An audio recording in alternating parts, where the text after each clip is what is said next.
Okay, so in this video, we're going to check out a new product from SofaBaton.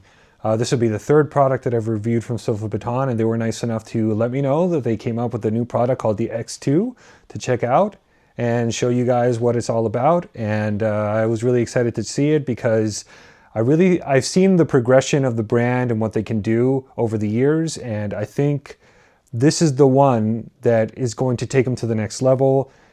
Just given the video, the images that I saw of the product. But yeah, let's go check it out for the first time. Let's go ahead and unbox it, and then I'll give you my full opinion on it a little later in the video.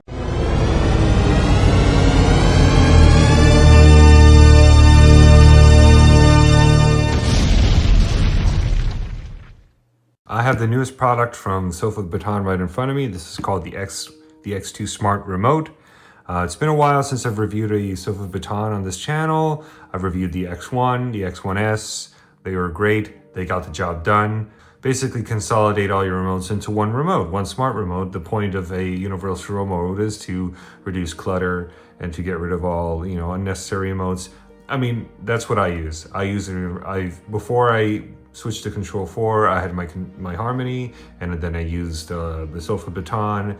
SofaBaton is back with the X2 Smart Remote, and we're going to unbox it here.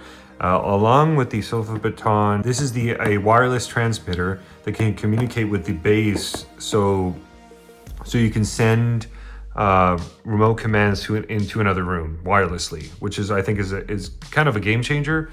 Even with the Logitech Harmony and the older SofaBaton remotes, you needed to have the base or the IR extenders within the same room. There was a limit to what you could do with it, but this kind of opens it up to having, you can have one remote and control devices in another room. Works great for my home theater, since I have most of my equipment are in my rack, but my projector is in the other room, is in the actual theater. It's literally the only device I would need to turn on. But now, I think the X2 with this wireless transmitter is going to give me the ability to control my theater, if I wanted to. But anyway, let's go ahead and unbox this and see what's in the box. What's in the box? What's in the box? And we'll unbox the wireless transmitter again on camera here and see what this is all about and kind of get an idea. And then we'll set it up. And then, I will give you my honest opinion on how this works. Here we go. Okay, so you got a quick start guide here. Got some QR codes. I guess this is to get the app on your respective app store, be it Apple or Google Play. You can connect the hub, add devices. So it kind of gives you a pretty quick little laundry list here. And again, I guess some other QR codes to submit a ticket and get live chat help. They're here to help you if you have any issues setting it up. You got a user guide here as well if you need a little more. It's good that some products don't include written instructions. I think it's always good to personally I always go online, but it's always good to have something written in case you just want to have a quick glance of what's going on, any kind of troubleshooting. Maybe the answer's in here. So let's check out the remote. Wow, this thing feels really premium. I'm impressed. It's like an all metal design. To be honest, folks, I've never seen this before. This is like the first time I've never seen. I mean, I've seen images of it, but this is the first time. So this is like a live reaction. This thing feels awesome. Like this puts my Logitech Harmony to shame, honestly. I'll probably bring it out later, but this feels so good. I mean, look at that. It almost feels like an Apple product. That's kind of a bold statement, but man, I'm kind of at a loss of words because it just feels so nice. I mean, it looks like an Apple product, even as in a way. I mean, okay. Well, let's see what else is in the box. I am very impressed with the weight, the feel. It feels solid. I'm not lying. This does feel really good. I can't wait to see how this works. Let's get through the unboxing. I want to check it out. Overall, nice packaging. It's not like this will probably end up in a closet or something. One of the things that I really, minor complaints from the older SofaBaton remotes was there was no where to put your remote, and they did it. They have a charging base now. I mean, this is it really needed this. And they matched the color. Obviously this is made out of plastic. This is really premium feeling. Oh my God, this feels so good. I'm so happy they have a charging base here. The charging contacts there, and use USB-C to power it. That's cool. Let's set that right over here. That looks so good. I guess some just normal USB power source, power little things. These look like IR extenders, and they looks like they have adhesive, so you could probably, you know, adhere them, you know, not necessarily, you know, just you could adhere them to the surface and so they don't move around. That's a good thing. Yeah, so this has 2 IR blasters. That's good. This is another, okay, this is 1, so there's a 1 in it. There's 1 with 1, and this one has 2. And these must be USB-C cables. I think that's it. Yeah, that's it. That's all she wrote. Oh, and this is kind of like a tool to remove. Maybe this is to change the battery. I mean, I don't know. I have to look at the instructions. I don't know what this looks like a cell phone, like a SIM card removal tool. All right, let's check out the base. The base looks very familiar from the older SofaBatons. Check this out. I think it looks about the same, feels about the same. I think it's about the same. USB-C, it must be like a reset or power button, and this is where you plug in the USB blasters, not the USB, the IR blasters. And some rubber feet here so it doesn't move around. It is a little light, so it's good that they have the rubber feet on there so it doesn't slide around so easily. This may be enough to convert some of the holdouts on, holding onto their Harmony remotes for dear life. This feels good. I keep saying it, but if you were holding it, if you were feeling what I was feeling, you would understand. This feels solid and premium. Okay, let's check out this wireless transmitter, which might make me using this in my theater possible. What's a good spot to, here we go. Slide on out. Okay. So this is, still don't know what the hell this thing is called. Oh, this is the R1. Okay, this is the R1. This is called the R1. There is cool little, like, kind of like futuristic, or like, you could see this kind of science fiction-y kind of look to it. Bunch of IR area here. Definitely bet this is very powerful here. This is probably such that infrared can get out. Let's see what's in the little box here for this thing. I'm gonna guess it's power and another IR blaster. Yep. Got another IR blaster and power and another USB-C or USB charger. Okay, so let's go ahead and set this up.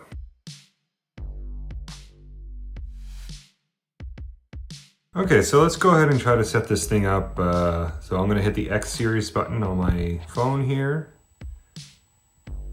I'm gonna confirm to this notice here.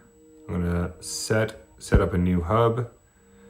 I already did. It says connect your hub to the power. I'm gonna hit next.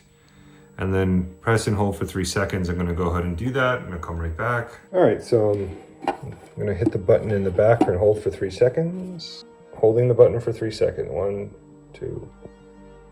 Okay, it's blinking now, so we're good. Okay, so I just selected the check mark here for the blue indicator is blinking. I'm gonna hit allow. There, it found the SofaBaton X2. I'm gonna hit the little next button there. Allow. So I'm gonna add, so I will input my Wi-Fi and come back. Trying to sign on to the Wi-Fi if I remember the password. There it is, confirming, and okay, so confirm the Wi-Fi. Okay, so it found the X2 hub. I'm gonna hit next. Okay, so there is an update. So I'm gonna hit upgrade. always good to just do the firmware upgrade. This is a relatively new product. It's actually a very new product. So go ahead and upgrade. And this is what the firmware upgrade looks like. It's going pretty fast. But again, I'll come back when it's done. Okay, so the upgrade was successful here. I'm gonna hit update. I'm gonna hit sure. It's gonna scan again, try to find the hub. And there it is, the X2 hub. I'm gonna save it. Okay, so now I'm gonna go ahead and add some devices here. I'm gonna hit the plus sign here, and I'm gonna do infrared for my TV in here. And I'm gonna search the database, and this is a Vizio. Okay, so I found my TV. It's the P65 UIB2. It's an old 2015 TV. I'm gonna test the power on command, and TV powered right on. You can't see it, but I can see it. It turned right on. So I'm gonna go ahead and hit next. I'm convinced it'll work. I'm gonna set it to all. The thing is, you can do all hub body or IR port 1 or 2. So you can do, but you can just set it to all, and if you have anything connected to it, it'll just send the signal to everything. I'm gonna hit next. And there's an icon. You can select different icons. I'm gonna just keep it black here. And you can change it. Again, it's a TV, so I'm gonna hit confirm. And again, control IR, it's an IR, and hit complete. So now it's going to update the information in its hub, and presumably the remote as well. So far so good on the setup here. So I'm gonna just do a couple of devices in here, and then I'll probably set up a more elaborate setup on my theater, so to show you how that works. But I'm gonna kind of show you a very basic setup now. And hit complete. So now I got my TV in here. Let me get my receiver going. So I'm gonna hit the plus sign. Again, I'm gonna go infrared. And this is an Onkyo. So again, Onkyo. And this is an I think it's an RZ 830. Yeah. So it's an RZ830. So it's good that I'm happy you don't have to type in TX-RZ. I just wrote RZ830 and it still found it. So there it is. I'm gonna hit the power button to test it. Turned right on, right there, boom. Next. I'm gonna hit the all again, next.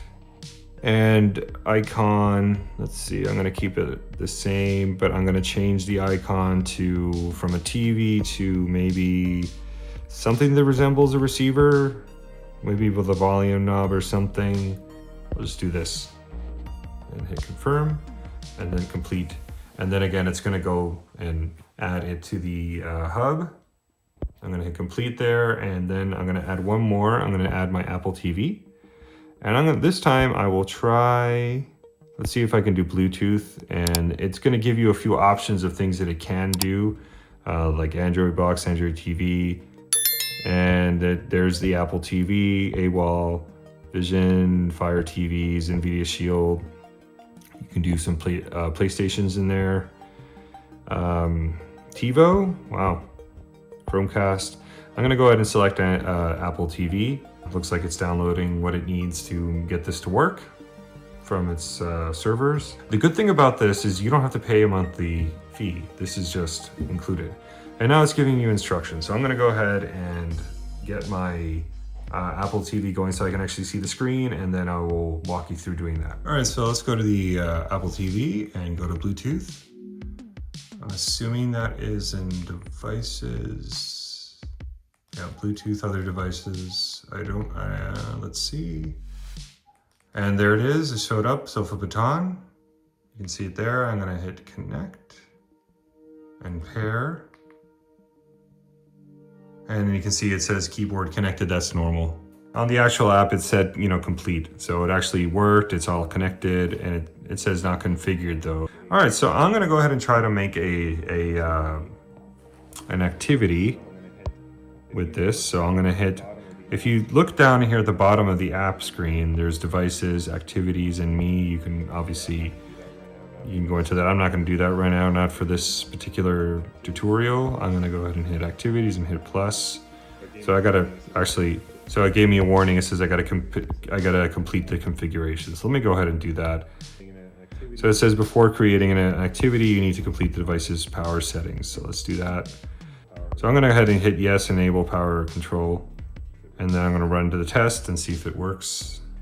All right, I'm gonna run the test for power off. The TV's already on, so I'm gonna hit the run test. And the TV did turn off. So when I had it set to turn on, I think we're good. I'm gonna hit complete. And then I gotta do source configuration. I do not need to switch input. This TV is only it's only on one input because I have everything running on a receiver. So I'm gonna no need to switch input, and I think that's all I need to do. So this one is done. So I'm gonna go ahead so let's do this one, power settings. Again, for the Onkyo, yes, enable power control. So since the receiver's already on, I'm gonna go ahead and turn off and hit run test. So with the default command setting that it had here, it had it set to power off, to power it off, but that wasn't working. So I went and just hit power. The first one, I just selected power and that works just fine. So if I run the test, this receiver clicked off, so we're good. So I'm gonna hit complete with that. We're good there. And then I'm gonna do source configuration. Yes, for the receiver, I do need to switch inputs. So go configure. I believe it does have direct input switching. I'm not gonna test all of these. I'm gonna hit confirm and whatever. If I need to edit any of these later, I will. I'm gonna hit complete. So I'm gonna do the last thing, Apple TV. And then it says power settings. I think that's the only thing I need to do. Yeah. No, I don't need, for Apple TV, you really don't need to turn off. It's just, there's no need. So it's always on. So I'm gonna hit complete, no need to disable power. Okay, so now everything's been configured. I'm gonna go ahead and go to the activities button here to the bottom and hit the plus sign. And it gave you like an option, like watch Apple. I'm assuming you could probably change that name if you wanted to, so I might do that. So in the Onkyo, I'm gonna select, so you're gonna wanna select the correct source that matches whatever device you have connected. In this case, this is the Apple TV, and I have it connected to my input stream box there. And then Apple no need, and Vizio no need to switch inputs, so next. So they are currently on, the Vizio is on and the Onkyo is on. Apple TV is no power, so that's good. So I wanna use the Onkyo, the receiver, to actually change the volume. So it'll show you where the volume control will be on your remote. And then the rest will be assigned to the Apple TV, so that's good. Okay, and then I'm gonna call this Watch Apple TV. So I'm glad you can change the name, Watch Apple TV. So complete. All right, so that is our first activity created. So let me go ahead and pick up the remote and see how it works. So I'm currently syncing the remote. Okay, so I managed to sync the remote. I had to go into the app and add and select an option. I'll show you how to do it, but it's now asking to upgrade the actual remote itself. It says update. And it says pairing, ready. So it says it's updating the firmware. And looks like it's downloading the update there on my phone, from my phone, and I can't get over how nice this thing is. There's a couple of bubbles on the screen protector on my remote, but I think the rep from SofaBaton told me that this is like a pre-production model. So there could be a few quirks. Okay, so it's restarting now.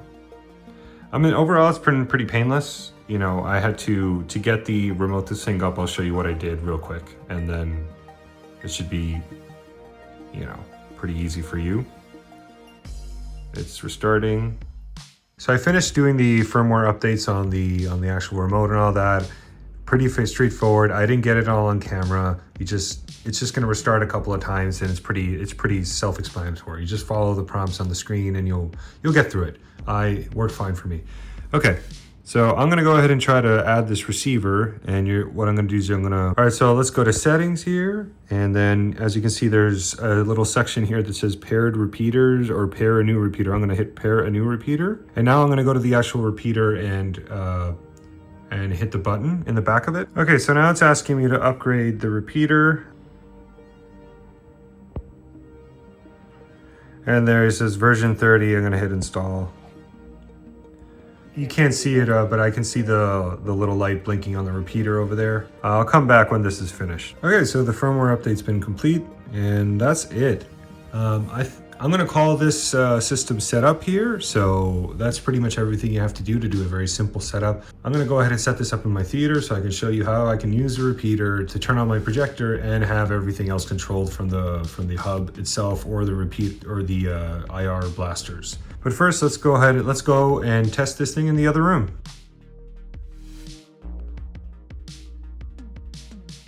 Okay, so I have my one activity that I set up called Watch Apple TV. So let's go ahead and turn it on and test this out. Okay, so the receiver went on, the TV went on. Let's see if everything works here. It's already looking like a good sign that it's actually working. There, the Apple TV just lit up there. I can see it, and now it's coming on. So I was using the actual buttons to kind of get the Apple TV to come back to life. As you can see, Apple TV works fine. I'm using the buttons and navigating just fine. Everything works. It's a little, to be honest, a little less responsive than the Harmony, but it works. But oh yeah, but if you hold the button, it does speed. It does actually start going a little faster. But yeah, overall, it works fine. So in this case, the menu button here would be the little hamburger button here. And that acts as the menu button here, and it actually came back to the home screen. So yeah, works good. All right, so I'm gonna go ahead and add a command or a step here to get to fix this activity such that the Apple TV will just kind of turn on. So I'm gonna add a step and select the device, Apple. I could probably rename that and call that Apple TV and hit a command. I'm going to just hit the menu button. Let's see, menu, is there a menu button? Menu button. And I'm going to just click the menu button. I'm going to actually I'm going to move the menu button command up. That should actually make it such that the Apple TV will kind of come to life before the whole routine ends. So this should bring it to life such that you don't get the blue screen or an unresponsive screen. It'll just I have to do the same thing with my Harmony actually to get it to the Apple TV to respond, immediately. So that's how you do that. Let's take a look at and compare the Harmony kind of repeater or bass, you could say, and compare it to the SofaBaton. Obviously, they're very similar in size. The Harmony, after all these years, it still looks kind of nice, but, the SofaBaton, takes up a very similar amount of footprint. I would say they weigh about the same, really. Both powered very similar. This is by micro USB, this is USB-C. Similar amount of repeaters you can put on them. Very, I would put this at a wash at this point. And again, this is a very similar, if not the same bass as the SofaBaton X1S or the X1. So not much of a change there, but again, very comparable, if not identical or equivalent. Okay, so now let's compare the new X2 against, again, its closest competitor, which is not really a competitor anymore since they no longer sell them, the Harmony Elite.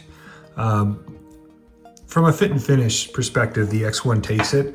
It is a significant upgrade. This is all plastic. It's fine, it does the job. It has a bit of a rubbery feeling on the back of it to help, get some good grip on it, but the fit and finish of the X2 is far superior in my personal opinion, and I think most of you would agree. They've taken it at this point. They've leapfrogged over the Harmony, over the Logitech Harmony Elite, which is what we have here. As far as the buttons, similar amount of buttons, not much of a difference there. There's a little slightly better labeling on the buttons on the Harmony, but very similar. You got a guide button, you got a guide button here. It lacks a couple info button. We got a DVR button, no such button here. I'm assuming you could take these ABC buttons and remap them to do other things, sort of similar to these buttons down here for the Harmony. Again, very similar. Now the interfaces, you know, they kind of took a different approach here. We got like an icon-based approach. This is sort of a, I don't know, just, you know, they do their own thing. This is a little more monochromatic. This is a little more colorful, but again, very similar. You got a device button over here. You got your devices there. You got activities over here. Here you go to activities, and now they're both touchscreens, so I would say that they're equivalent. As far as navigation is concerned, you know, I would put them on par. Now, the software experience, as far as using the app, I would say it's come a lot more. I mean, obviously, I've seen a lot of the negative comments on my videos, and I've seen, you know, a lot of negative reviews where people complain about the interface, how there are bugs and stuff. I have to acknowledge that, you know, there are bugs. You know, I have seen less than this go around. I think they've polished the software experience a lot more, such that, you know, it's less of a problem. I think you can pretty much do anything you want to do with the Harmony, with the X2. You know, I can say that pretty confidently. So again, X2 is available under $400, I think under $350. So you can actually buy this thing, which says something. You have to go to eBay or something to buy these. So I guess that alone kind of makes this, if you're rather buy a new product instead of hunting for a used Harmony, you know, you got X2 is the winner. Now let's compare this against my Control4 remote. Again, this remote alone, the remote is about a $900 remote. But that doesn't include, you can't just buy a Control4 remote and start, you know, controlling all your devices. You need to have a professional come in and program everything. You have to buy a Control4 processor, which will run you between $1,000, you know, for a very basic one, which I don't have. I have like I forgot the model name, but I think it's retails for $3,000. So we're talking at minimum to do a simple room, a $5,000 investment for the remote, and to do it for a control setup, if you include like programming, that kind of thing. Maybe 3 to 4 if it's incredibly basic. And maybe you get the super basic processor, which I do not have. That's beside the point. So this is crazy expensive, really. This just to get this, but in my home, this is necessary to get a lot of the things we have going on in this house. We need something like this. But the fact that the repeater exists for this, for the remote, makes this a lot more appealing, in my opinion. You can have more. You can theoretically, I'm assuming. Theoretically, you could have multiple repeaters around your house and just use the one remote, just as long as you label all of your activities appropriately, like say for each name, for like a room or something, let's say. But I think you'd be better off just buying, if you buy multiple X2s, if you want to have one in your living room or your family room, get one for there and control your stuff there, and then get another one for maybe your media room or whatever. But you could theoretically, you know, employ the use of repeaters, and which are kind of cool. I actually tested them out, and I think they're a game changer.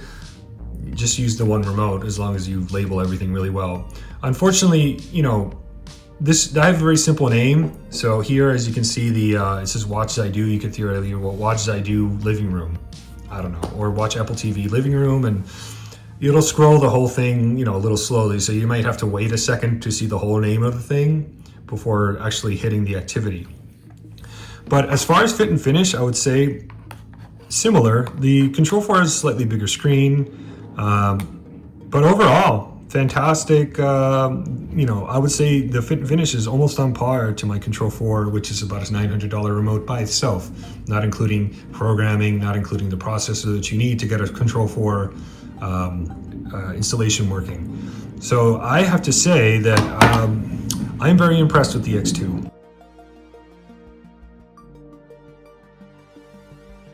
So we're in a theater. So I've been trying to explain that, you know, I think the fact that the repeater over here, which is right there at the moment, is kind of a game changer. I've never been able to have like a one remote solution that wasn't like Control4, because my projector up there is in the room, is in a different room. Logitech didn't, as far as I know, didn't make a repeater like this that worked wirelessly that would send remote commands to another room. I would just have to have another remote. And obviously that would negate the fact that if you wanted to just hit one button to turn everything on, it just wouldn't work. So the fact that there's a repeater now is a game changer in my personal opinion, and I want to demonstrate that right now. I created an activity called Watch Zidoo, so I'm going to just turn it on right now. And as you can see, it's turning on. And the projector turned on. You can probably see the flashing blue light. This command was sent by the repeater over there. And the rest of it was actually turned on by the actual base itself, the SofaBaton base. Honestly, it worked great. It took me a little tinkering to get the end sequence done, or the off sequence, but I got it. It was very easy, very intuitive to do. And as you can see, we got Zidoo on over here on my screen, and I am controlling it using IR commands. This isn't Bluetooth or anything, even though my Zidoo is capable of Bluetooth. It's not on that list, but IR works great. As you can see, I am controlling it with the remote. So everything works good. And if I'm done. If I'm done here, I'll just hit the off button here at the top. And let me see. Aha, the projector turned off right there. So it works great. I'm honestly very impressed. And the fact that you have the ability to just have one remote that works within different rooms, especially great if you have a theater room like I do. I think it's a game changer personally. And I think this is almost like a new era for universal remotes. And SofaBaton did it first, as far as I know. Okay, so I just want to show you the rack and exactly, this is how I installed it. I did it as simple as possible, just the base itself, not a single extra repeater was needed, and my Zidoo is all the way up there. So it managed to get the signal, the IR signal to my Zidoo up there, which is sort of at an awkward angle up here, as you can see. And I also turned on my Anthem just fine. So if you needed to, I did try to set up something on this side of the rack. I would probably need to run some repeaters to this side, but on this side of the rack, everything works good. I kind of want to just show you what you're trying to deal with here. These are my my glasses there, but I have 2 drawers dedicated to remote controls. That's one. This one's actually pretty full as well. I have other remotes elsewhere, but I got a remote. That's actually my Control4. I got my projector remote over there, but if you just want to have a clean setup with just one remote, this is the way to go. It works great. It's very stylish. I think it kind of lends itself. It's kind of got that app. I mentioned that it's got that Apple look to it, and it just works really well. I'll kind of give you my final thoughts in a sec.